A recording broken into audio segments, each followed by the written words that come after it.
Hello and welcome to a Bandai model kit of a 1/12 scale Stormtrooper, the Empire's Elite Soldiers. These figures, before you wonder, they are a bit bigger than SH Figuarts, so bigger than Revoltech and Figma. They are essentially Figurized 6 figures, so they'll match with Kabuto and Fai's Figurized 6 figures. I think there's also like Tiger and Bunny Figurized, whatever Figurized figures. Figurized 6, that's the scale, which is it's a good scale, but it's because it doesn't fit with SH Figuarts, that annoys me personally. I'll definitely be picking up a bunch of Stormtrooper SH Figuarts when that comes out, and now you'll be thinking, oh yeah, okay, pick up a bunch because they're like soldiers in the army. But no, I'll be painting them as well because it'd be fun to do that. But anywho, from the box, it's essentially the exact same sort of. The width and length of the box is the exact same as the other Figurized stuff, so you can stack them easily if you have a lot of them. Obviously the thickness is going to be a bit different, but so you stack them up that way, which is totally fine. Like as long as one side of the box is the same size as the other ones, that's all I ask for. And, stacking boxes and stuff. Lego, take note. Uniform box sizes is really good to pack stuff in, and shelves and stuff. So the bottom of the box, you got see what accessories you get and how to paint them and a bit of background. Other side, this is not the exact scale. This is printed slightly bigger, which is actually really annoying. I wish they printed the exact scale of the figure. I don't see no point to make it a bit bigger, and because Lucasfilm Limited and Disney. Well, Disney's going mad. They're licensing stuff, especially the Darth Vaders. There's Darth Vaders all over the place. Darth Vader SH Figuarts is coming out. You got the movie Realization, it's a bit different, so that it's a bit different. But you have the Mavericks one, the Revoltech Darth Vader, the model kit Darth Vader, all similar scales, Black Series Darth Vader. There's so many Darth Vaders coming out, exact same scale. It's actually kind of annoying. And just like, why do you need so many Darth Vaders? It's just weird, Inside, before we move on to the quick look at the manual, inside comes with a sticker sheet and decal sheet. So, for people who aren't good with decals, here's the sticker sheet.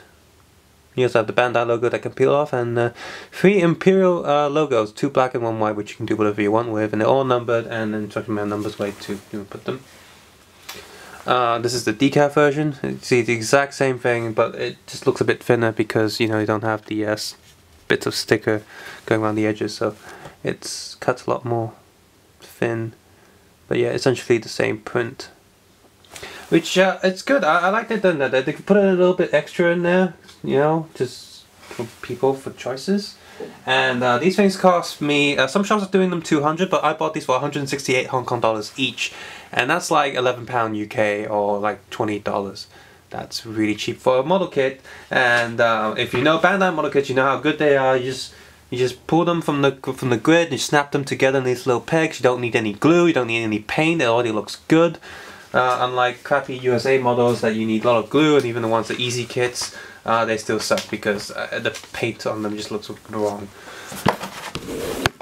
So essentially you're building a fully articulated 1/12 scale action figure, which I guess would fit with the Black Series. So if you have Black Series Star Wars stuff, these would go well with them, because Black Series is a bit bigger than SH Figuarts.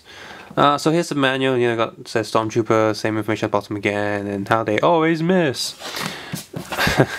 And the back you have a painting guide. So they're taking photos of the front and the back, and they've they got the numbers on top left image there, telling you, hey, where all the stickers go.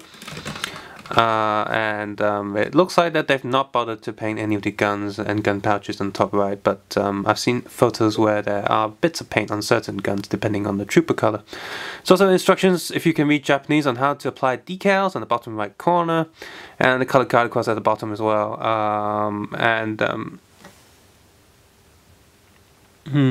Says here that this color you need to mix 2 together, 70% and 30%, so it'll even tell you all of those. So 1, 2, 3, 4, 5. Essentially you only need 4 colors, and the 5th one is mixed out of those. If I can, let's see,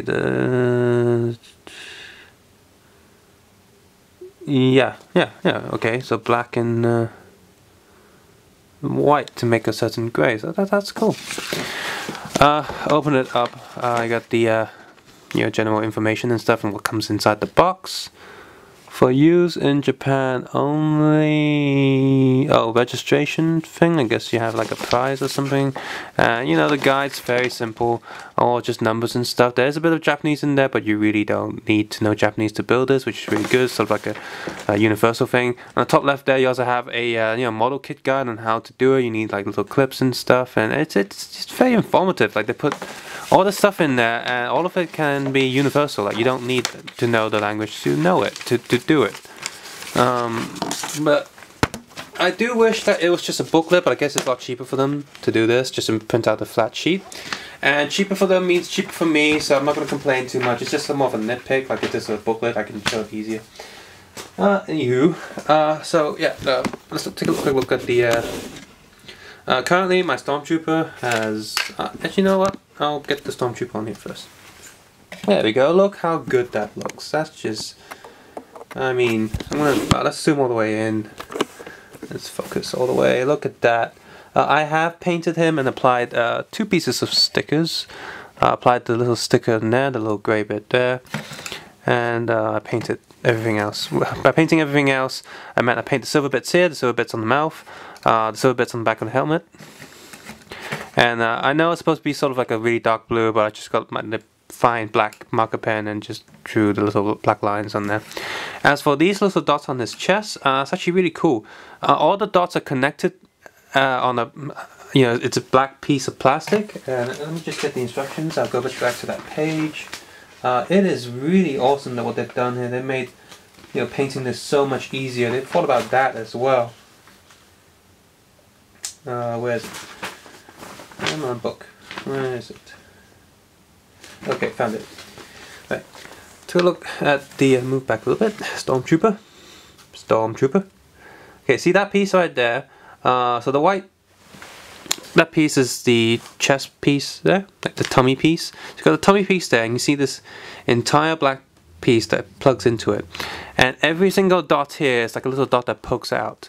So it's so easy to paint. You just get a silver pen and a metallic blue pen, and you just go over these little pegs that poke out. Just brush it on it, and there you go. You painted it, and then you plug it into the tummy piece. And if you forget to paint it, you can actually get a toothpick or something, just push it out. This whole kit is quite easy to disassemble. Nothing gets stuck. So if you say, oh, I don't like the color of him anymore, I want to repaint him, you just take him apart, and that's totally fine. It's really easy to do, and that's what I like about Japanese model kits. They're so easy to do, and you know, it's not like, oh, you know, it's not like other kits are more of a challenge and like, oh, you suck. And but no, these are so easy to do. They save so much time, and they don't compromise in any way by being easy. I also painted a bit of silver on this little tank thing. And you know, speaking of not compromising, well, quick look at the stage. Look, you got this little print there. You can pop this piece off and rotate it anywhere you want, so you can do different poses. Get back in there. It's hard to do with one hand. There we go. Has this little peg on these 4 sides, so you can join them with other stages, like Darth Vader's stage, for example. Just stick this foot in, and it sits right there, really nice. Articulation, he does have just like this. You got double neck joints. There's the white plate inside, which is sort of hard plastic. There's a small black plate inside, you know, the grid that has all the bits that, you know, for the joints, and all the joint pieces are rubbery plastics. That's really good. You know, gives a lot of friction on the joints, so they don't get loose. That's excellent. And the rest of the black pieces of plastic you can actually see are slightly rubberized. This white piece here is the same as the black piece of plastic. You can see it bends a little bit because it's slightly rubberized. And all the weapons are also slightly rubberized, so it makes them less fragile. Again, really good. And you can't see it here, but the Stormtrooper visor, the eye holes, is actually a really dark green plastic. Now, to demonstrate the easy to open, look, I've already opened this up. Let's see if I can shine a light on it so you can see it, but Oh, you can't. Well, oh, there you go. Camera's kind of picking up. You see, it's like a really dark green plastic, and it's transparent. And that's I think that's really cool. If you ever manage to fit an LED light in there somehow, like if I just open this up, you can see. Oh, see how small the area is inside. Look, there is a tiny, like you can fit a wire in there maybe, and put a little LED light. You can probably make it light up. And I do have a tiny light. I might just have to try that. And oh, I'm doing something wrong here. Why don't we peg back together? Oh, there we go. That's so cool. But yeah, double neck joint right there, which is really cool. Okay, so torso, you got the ball joint there. So you up, down, sideways, sideways, down, up, kind of sideways. You can kind of do that like do. Oh, can't come back. Do. Shoulder pads are on little. Now this is probably the weakest joint because it's really tight, but shoulder pads can go up and down. It's on a little peg joint. Up down here, full rotation,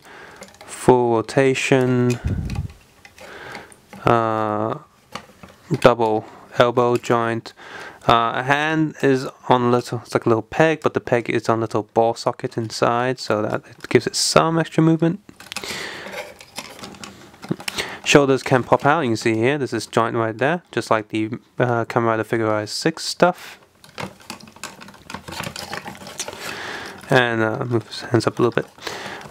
His leg joints remind me of Kamen Rider Double, just how they work. There's a peg in there, there's this little peg that turns, so you can do that. You can rotate here, rotate here. Look how cool that is. I think the pegs come out a little bit, maybe? No, that's right. No, that's right. I think. That's that, and you have the double knee joint. And this leg joint is so awesome. It just looks so good because it fits in there so nicely. Yeah. And there is two spare little similar. Oh, wrong one. Two spare similar ones here, but in black, because they're like the rubbery ones that you get on the Kamen Rider Fires and Kabuto. So, you know, it's there and it's good. It's good that there's a black one there, and you see why it's there. So accessories. Odds accessories here. These back belt pieces there, you can actually swap them around. There's an alternative piece. There's two-piece alternative piece, and that's to allow you to put the little gun pouch on either side if you choose. Or if you have spares, you could put two gun pouches for some reason. But they just put it there for, you know, your option, so you can do that. It's cool. So I've got relaxed hands on him right now. He also has a left pointing hand for some reason. Only a right fist, which sucks. I wish I had two fists. And both sides of gun holding hands. And the way these work is you would pull this piece, pull the fingers off, put the gun in there, and put the fingers back on. And the clutch is really good on these hands, so they don't fall apart or anything. So that's great. He also comes with a standard Star Wars pistol. Again, these are slightly rubbery black plastic. Of course, the main standard Stormtrooper rifle.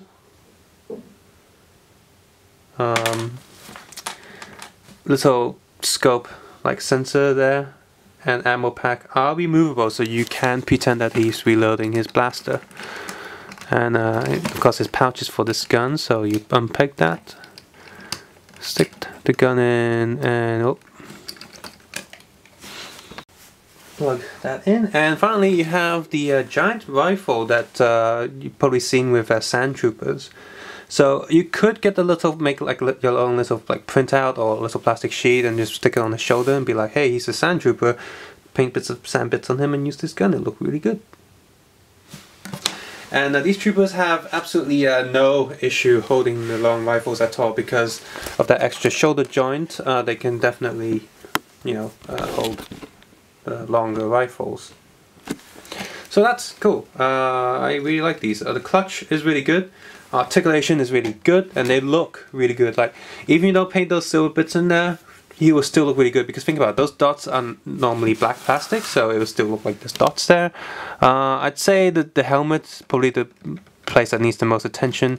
Like this bit here, if you don't paint it, you don't really notice it's on the back all the time, but the helmet, these grey bits on top are part of the black plastic rim that you see here. So, you know, it still looks kind of cool, like, you know, it's black and not grey, but, you know, it's at least it's still a different colour. But yeah, you do, and these 3 bits there are, of course, also black piece of plastic, so they would look different as well. There are little holes on where the mouth is, so you would get little black squares there, but not the silver bit. So all in all, even if you don't paint it, he will look really good. And like I said, I bought 2 of these, and here's my other one. That's so much fun. Shadow Trooper. And like I said, those spare joints, I used them on him because, you know, they're naturally black down there anyway, so I don't need to, because that's actually a really tight joint there. If you use the white piece, you know, these ankle pieces, and paint it black, it does scratch, so which is kind of annoying. On him, I used Games Workshop black spray, and I used the Gundam black marker pen to sort of fill in the gaps, because I sprayed the grid, and of course when you cut the plastic from the grid, there's going to be little white dots, so I used the Gundam marker pen to fill in those gaps. And I thought, like, yeah, I know the whole thing's black, so in order to give him some sort of like look, like, you know, it doesn't look boring, I painted the belts and stuff with the black marker pen to give it a more unique, like little layers, and painted these lines as well. I think it looks pretty cool. Helmet I need to redo a little bit. I kind of messed up the helmet a little bit because the paint wasn't too even, but the rest of him I think looks pretty cool. There he is on the back. I did use 2 stickers for the white trooper, and that's the little that little grey there, because it's got like little black lines there, but apart from that, all painted. And yeah, the Stormtrooper looks so good. It looks like a Stormtrooper. You know, you forget like the super expensive Medicom or Hot Toys stuff. This one looks really good. Definitely looks better than the Black Series Troopers. And you might think, well, why does it look so good? Well, think about it. When Star Wars first came out, they were on a certain budget, so all the Stormtroopers actually wore plastic armor. And what better way to copy plastic than, you know, have something that's actually plastic? So yeah, hooray! Really, really good looking Stormtroopers. And because there's a model kit, it's so easy to paint, so easy to customize into anything you want. I'm tempted to get more of these because they're so cheap for a fully articulated figure, because, you know, it's 168, come on. I'm tempted to do the red magma version. There's a really cool black one that has yellow stripes coming down. There's so many different kinds of Stormtroopers, and I might just paint one of each color, main color of the rainbow, and that'll look so cool. It just looks awesome, and look at that. Alrighty then. So yeah, do I recommend it? Hell yes. If you like this 1/12 scale, have any other Star Wars figures at 1/12 scale, these definitely complement them. When you hold them in the hand, they don't feel that heavy and feel a bit flimsy, but they're not flimsy. They hold together really well. Really good joints and clutch power. Looks really good unpainted, and especially good when painted. And accessory count is pretty good. Sort of odd that it's only one fist and not another fist, but you do get a pointing finger, like halt finger. So they pack you with 3 different guns. It's really good. I seriously, like, American model companies, I don't know why they're still in business. These guys are so much better. And American model companies, you should learn a thing or 2 from them and make good stuff. Bandai's even started doing, like, you know, like Batman model kits, what's the Halo Master Chief model kit, you know, because they call it a bit different when they release it over there.